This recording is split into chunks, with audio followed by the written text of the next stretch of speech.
வேதம் முதலான மறை நூல்களை படிப்பதை காட்டிலும் ஒழுக்கத்தோடும் தூய்மையான உள்ளத்தோடும் இருப்பதே நல்லவர்களின் பண்பாகும். வளர்ச்சியில் வீழ்ச்சி என்பது ஒரு நிகழ்ச்சி மட்டும்தான். முயன்றால் எட்டும் உயரம்தான் உன் வெற்றி.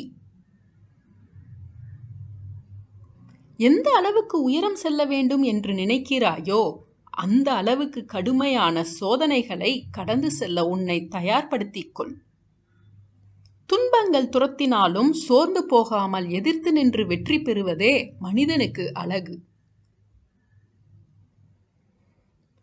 நல்ல உணவுக்காக காத்திருக்கும் கொக்கு போல வாய்ப்புக்காக காத்திருப்பவனே அறிவாளி. சோதனைகள் இல்லாமல் சாதனைகள் இல்லை. சாதித்தவன் எல்லாம் சோதனைகளை கடந்தவன்தான். ஒவ்வொரு தோல்வியும் உன்னை புது வெற்றிக்கு தயார் செய்யும். கனவுகள் கலைந்து போகலாம், நம்பிக்கையை தகர்ந்து போகவிடாதே. முயற்சி செய்து கொண்டே இரு. ஒரு நாள் தோல்வி தோற்று போகும் உன் முயற்சியிடம்.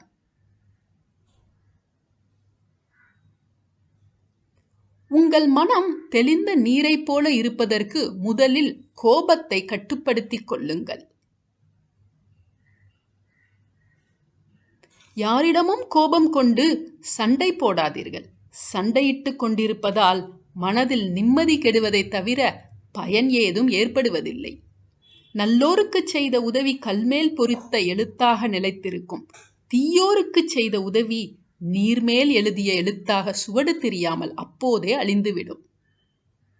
தென்னை மரம் இளநீர் தருவது போல நல்லவருக்கு செய்த உதவி பல மடங்கு நன்மை தரும். துன்பம் நம்மை அடுக்கடுக்காக வந்து தாக்கினாலும் மனம் தளராமல் ஊக்கத்தோடு செயல்படுபவனிடம் செல்வம் சேர்ந்துவிடும். பாலை காய்ச்சினாலும் சுவை குறைவதில்லை. அதுபோல நல்லவர்கள் வறுமையிலும் நேர்மை இழப்பதில்லை.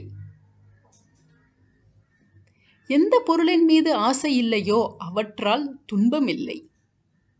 சோம்பல்தான் தீமைக்கும் துன்பத்திற்கும் காரணம். சந்தனம் எவ்வளவு தேய்த்தாலும் தன் நறுமணத்தினேயே பிறருக்கு கொடுக்கும். அதுபோல நல்லவர்கள் வறுமை அடைந்தாலும் தன் நற்குணத்திலிருந்து மாறுவதில்லை.